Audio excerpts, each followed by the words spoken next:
This video shows how to select a D2H channel after TRAI Rule.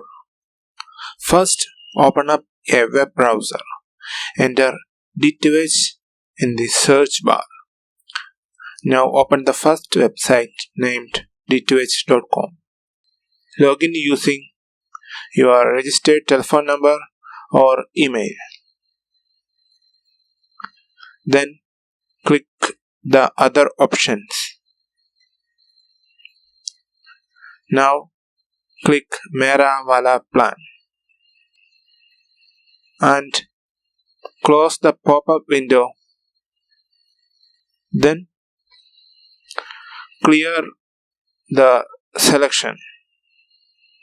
After that, select the channel you want to add by clicking the channel name in the list.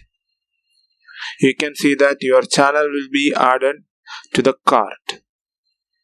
After selection, click the channel count and check the list. Then click the proceed button.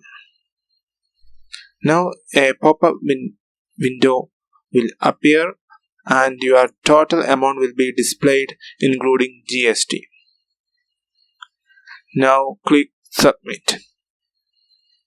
After few time you will get a message that will show your package is migrated successfully. Click OK. Now you can see a thank you page and your package will be operational after few hours. Thanks for watching. Subscribe to channel for finding future videos easily and click bell icon to get a notification.